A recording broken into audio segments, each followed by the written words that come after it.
नमस्कार, संगम न्यूज के इस बुलेटिन में आपका स्वागत है। आज की अहम खबरों के साथ मैं हूं निशा। चलते हैं आज की खबरों के सफर में। महंत नरेंद्र गिरी संदिग्ध मौत मामले में जिला अदालत प्रयागराज ने आनंद गिरी को अपने बचाव में दस्तावेज मुहैया कराने का आज दिया आखिरी मौका।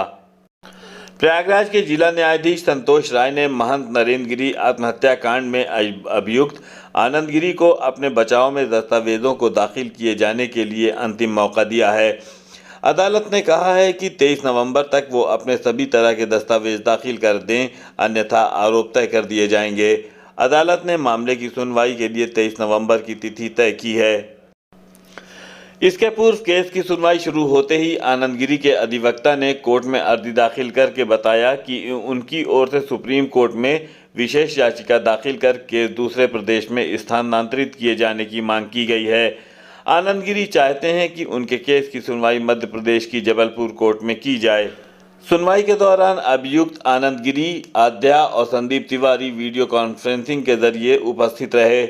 कोर्ट ने दोनों पक्षों को सुनने के बाद मामले की 23 मई को फिर से पेश करने का निर्देश दिया। साथ ही अदालत ने आद्या प्रसाद की अर्जी पर सुनवाई करते हुए उन्हें चिकित्सीय सुविधा और मुकदमे से जुड़े सभी दस्तावेजों की द्वितीय प्रति उपलब्ध कराने का आदेश दिया। सुविधा ग्रुप ऑफ कंपनीज की ओर से नैनी में हीरो कंपनी की गाड़ियों के शोरूम का शुभारंभ हुआ। इसका उद्घाटन जगतगुरु शंकराचार्य स्वामी वसुदेवानंद सरस्वती ने वैदिक मंत्रोच्चार के बीच किया। इस अवसर पर हीरो कंपनी के उत्तरी क्षेत्र प्रमुख मनेंद्र सिंह, क्षेत्रीय सेल्स प्रमुख अभिजीत गट्टानी और सुविधा ग्रुप ऑफ कंपनीज के चेयरमैन कमलेश त्रिपाठी मौजूद थे। हीरो कंपनी का ये शोरूम मिर्ज़ापुर रोड पर स्वदेशी कॉटन मिल गेट के सामने स्थित है। पूर्वांचल में ये अपनी तरह का अनोखा और डिजिटल तकनीक पर आधारित शोरूम है। इस अवसर पर अपने आशीर्वचन में शंकराचार्य महाराज ने कहा कि ये शोरूम नैनी में ज़रूर स्थित है, मगर उन्हें उम्मीद है कि इसका लाभ प्रयागराज समेत आसपास के भी जिलों को मिलेगा। कंपनी के अधिकारियों ने भी इस बात को दोहराया कि उनकी कंपनी गुणवत्ता के साथ ग्राहकों की सुविधाओं का भी पूरा ध्यान रखती है। इसी को ध्यान में रखते हुए ये आधुनिक शोरूम स्थापित किया गया है। इस अवसर पर सुविधा ग्रुप के ऑफ कंपनीज के चेयरमैन श्री त्रिपाठी ने बताया कि वो ग्राहकों को बेहतर सुविधा उपलब्ध कराने की कोशिश करेंगे। ग्राहक अगर लोन पर गाड़ी लेने की इच्छा रखे तो उनकी कंपनी कम ब्याज पर स्वयं आसान किस्तों पर ऋण की भी उपलब्ध कराएगी।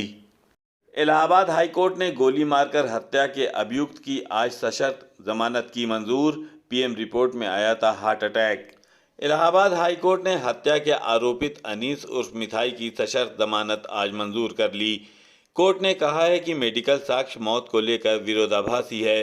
27 मई 2021 को गोली मारी गई और 28 सितंबर 2021 को मौत हुई। मेडिकल रिपोर्ट में हार्ट अटैक है, लेकिन पोस्टमार्टम रिपोर्ट में मृत्यु पूर्व चोटों को मौत का कारण बताया गया है। कोर्ट ने मेरिट पर कोई राय न देते हुए व्यक्तिगत मुचलके व 2 प्रतिभूति पर लेकर रिहा करने का निर्देश दिया है। ये आदेश न्यायमूर्ति राजीव मिश्रा ने याची अधिवक्ता तनीषा जहांगीर मुनीर की बहस को सुनकर दिया है। मध्य प्रदेश के रहने वाले डॉक्टर सुमित तिवारी ने घर में घुसकर मारपीट और हमला करने का प्रयागराज के मुट्ठीगंज थाने में दर्ज कराया मुकदमा। मध्य प्रदेश के रहने वाले डॉक्टर सुमित तिवारी ने मोहम्मद नफीस और मोहम्मद शफीक के खिलाफ घर में घुसकर मारपीट और हमला करने का मुट्ठीगंज थाने में मुकदमा दर्ज कराया है।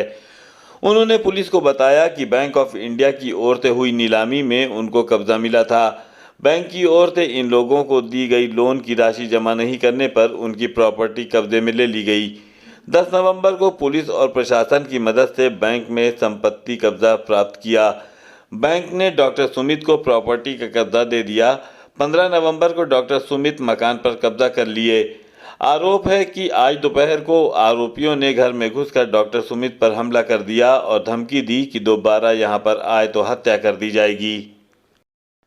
प्रयागराज के पुरा मुफ्ती के उमरी गांव के रहने वाले रईस अहमद से कुछ लोगों ने 10 लाख रुपए की रंगदारी मांगी है। रुपए न देने पर घर में घुसकर फायरिंग करके सनसनी फैला दी। रईस ने सैफी अख्तर, अली अख्तर, एजाज अख्तर, नईरमा वीरू और अन्य के खिलाफ पुरा मुफ्ती थाने में आज जानलेवा हमला करने और रंगदारी मामले का मुकदमा दर्ज कराया है।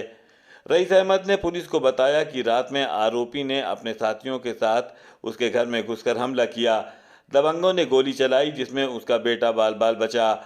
उन्होंने धमकाया कि 10 लाख रुपए नहीं मिले तो अंजाम बुरा होगा। रईस अहमद ने पुलिस को ये भी बताया कि आरोपी आपराधिक प्रवृत्ति के हैं। वहीं इंस्पेक्टर पूरा मुफ्ती का कहना है कि जांच के बाद विधिक कार्रवाई की जाएगी। प्रयागराज में कोविशील्ड वैक्सीन का भंडार खत्म। बूस्टर डोज लेने के लिए केंद्रों पर पहुंचे लोगों को किया गया वापस। सीएमओ नानक सरन ने दी आज जानकारी। प्रयागराज जिले में कोविशील्ड वैक्सीन की डोज खत्म हो गई है। कुछ केंद्रों पर बची वैक्सीन एक एक कर लगाई जा रही थी, लेकिन अब वो भी नहीं रह गई। इसके साथ ही बच्चों को दी जाने वाली कॉर्बेवैक्स की भी डोज खत्म हो गई है। मांग भेजे जाने के बावजूद अभी तक शासन की ओर से न कोई सूचना आई है और न ही कोई खेप। इसके बाद अब टीकाकरण केंद्र को समेटने की तैयारी कर ली गई है। कोरोना संक्रमण के रक्षात्मक उपायों के तौर पर बूस्टर डोज अभी तक सिर्फ 50% लोगों को ही लगाई जा सकी है। इसके लिए व्यापक प्रचार प्रसार के साथ 4 वैक्सीनेशन केंद्रों पर बूस्टर डोज लगाई जा रही है। इस बीच मंगलवार को कोविशील्ड वैक्सीन पूरी तरह खत्म हो गई। कोविशील्ड वैक्सीन खत्म होने की वजह से मोतीलाल नेहरू मेडिकल कॉलेज समेत अन्य टीकाकरण केंद्रों पर डोज लेने के लिए पहुंचे लोगों को वापस होना पड़ा। प्रयागराज के सीएमओ डॉक्टर नानक सरन ने आज बताया 30 सितंबर तक बूस्टर डोज लगाने की तिथि निर्धारित थी। इस तिथि को बढ़ाया नहीं गया है। साथ ही कोविशील्ड की डोज खत्म हो चुकी है। बच्चों की भी खुराक नहीं है। ऐसे में नई खेप न आने तक वैक्सीनेशन को लेकर दिक्कतें हो सकती है। ऐसे में निजी केंद्रों पर बूस्टर डोज ली जा सकती है। पानदरीबा के रहने वाले 72 साल के बुजुर्ग को अपने ही बेटे से जान का खतरा। कराई कोतवाली थाने में एफआईआर दर्ज। प्रयागराज के कोतवाली थाना क्षेत्र के पानदरीबा के रहने वाले एक 72 साल के बुजुर्ग हरि कृष्ण चौरसिया को अपने ही बेटे से जान का खतरा है। बुजुर्ग ने कोतवाली थाने में अपने बेटे विशाल चौरसिया के खिलाफ धमकी और गाली देने का मुकदमा दर्ज कराया है। इससे पहले भी वो अपने बेटे के खिलाफ पुलिस से शिकायत कर चुके हैं। उन्होंने पुलिस को बताया कि कुछ साल पहले उनकी पत्नी का देहांत हो चुका है। वो अपने बेटे और बहू के साथ रहते हैं। बहू को खर्च के लिए 40,000 रुपये महीना देते हैं, लेकिन इसके बाद भी उनका बेटा उनको परेशान करता है और ताने मारता है कि मर क्यों नहीं जाते। जब माँ गई तो उसी वक्त तुमको भी मर जाना चाहिए था। बेटे पर प्रॉपर्टी हड़पने के लिए पिता को हत्या की धमकी देने की शिकायत आज कोतवाली थाने में दर्ज कराई गई।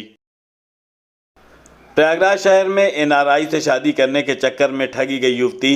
गिफ्ट के नाम पर खाली हुआ बैंक अकाउंट। कीटगंज थाने में दर्ज कराई गई एफआईआर।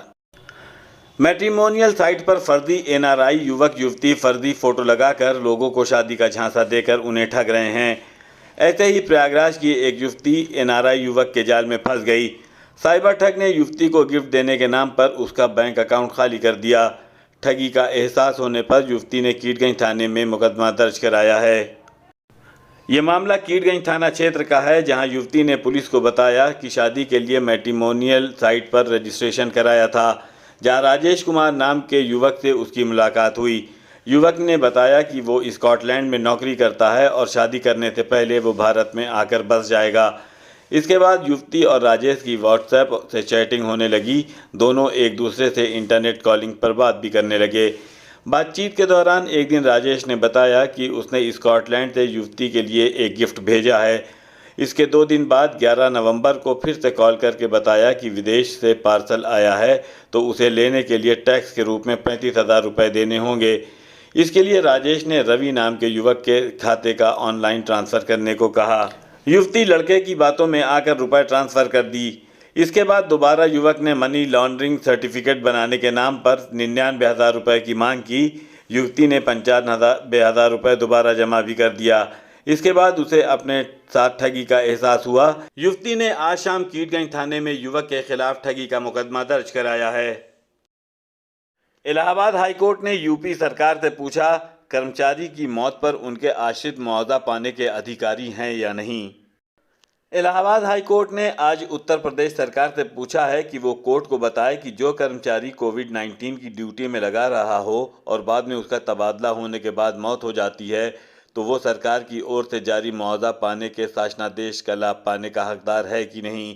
कोर्ट ने इस मामले की सुनवाई के लिए 30 नवंबर 2022 की तिथि निर्धारित की है। ये आदेश जस्टिस सिद्धार्थ वर्मा तथा जस्टिस चंद्र कुमार राय की खंडपीठ ने मृतक की पत्नी तारा तिवारी तथा 2 अन्य की तरफ से दाखिल याचिका पर पारित किया है। याचिकाकर्ताओं की तरफ से अधिवक्ता आलोक कुमार यादव का कहना था कि किसी भी कर्मचारी को केवल इस आधार पर 22 जून 2021 के शासनादेश के लाभ से वंचित नहीं किया जा सकता कि कर्मचारी की मौत के समय वो कोविड-19 से हटाकर अलग ड्यूटी पर लगाया गया था। प्रयागराज शहर में किराए का कमरा लेकर रह रही नाबालिग छात्रा हुई लापता।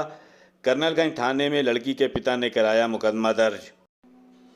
हमीरपुर की रहने वाली एक नाबालिग छात्रा लापता हो गई है। छात्रा के पिता ने कर्नलगंज थाने में उसकी रूम पार्टनर और सहेली के भाई के खिलाफ बहला फुसलाकर भगा ले जाने का मुकदमा दर्ज कराया है।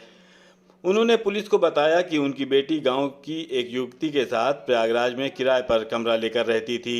इस बीच अचानक एक दिन उसकी बेटी का मोबाइल ऑफ हो गया। उसकी रूम पार्टनर ने कहा कि वो अपने घर चली गई। बेटी को तलाश करते हुए जब वो प्रयागराज पहुंचे तो मकान मालिक ने कहा कि उन लोगों ने कमरा खाली कर दिया है। अभी तक उनकी बेटी का पता नहीं चला है। लापता छात्रा के पिता ने कर्नलगंज थाने में मुकदमा दर्ज करा दिया है। पुलिस छात्रा की तलाश में जुट गई है। इलाहाबाद हाईकोर्ट ने कल देर शाम पूछा, स्कूलों में डेंगू से बचाव के लिए क्या की गई है व्यवस्था। इलाहाबाद हाईकोर्ट ने कल देर शाम डेंगू से फैले प्रकोप को देखते हुए स्कूलों में इसके बचाव के बारे में शासन से जानकारी मांगी है। कोर्ट ने कहा है कि स्कूलों में क्या व्यवस्था की गई है, खासकर बच्चों के लिए उन्हें संक्रमण से बचाने के लिए क्या इंतजाम किए गए हैं, उन्होंने इस मामले में जागरूक किया गया है या नहीं। कोर्ट ने मामले की सुनवाई के लिए 5 दिसंबर की तिथि तय करते हुए सरकार से रिपोर्ट देने के लिए कहा है। मामले की सुनवाई न्यायमूर्ति मनोज मिश्र और न्यायमूर्ति विकास बुधवार की खंडपीठ कर रही है। इसके पूर्व सुनवाई शुरू होने पर प्रयागराज में डेंगू के उपचार के लिए की गई व्यवस्था के संबंध में स्वास्थ्य विभाग की ओर से रिपोर्ट प्रस्तुत की गई, जिसमें बताया गया है कि उपचार के लिए अस्पतालों में बेड सुरक्षित है, वहाँ फिजिशियन तैनात हैं, जांच और दवाओं के इंतजाम किए गए हैं। इसके अलावा ब्लड बैंकों में प्लेटलेट्स भी पर्याप्त मात्रा में है। संक्रमण बढ़ने के दौरान इसकी कमी थी, लेकिन अब इसकी कमी को भी दूर कर लिया गया है। इसके साथ ही इसकी मांग भी कम हो गई है। सरकार की तरफ से अधिवक्ता A.K. गोयल ने बहस की। कोर्ट ने रिपोर्ट को रिकॉर्ड पर लेते हुए मामले की सुनवाई 5 दिसंबर की तिथि तय की है। खबरों का सिलसिला यूं ही जारी रहेगा। आप हमारे YouTube चैनल को लाइक कीजिए, सब्सक्राइब कीजिए और शेयर कीजिए और आप देखते रहिए संगम न्यूज। नमस्कार।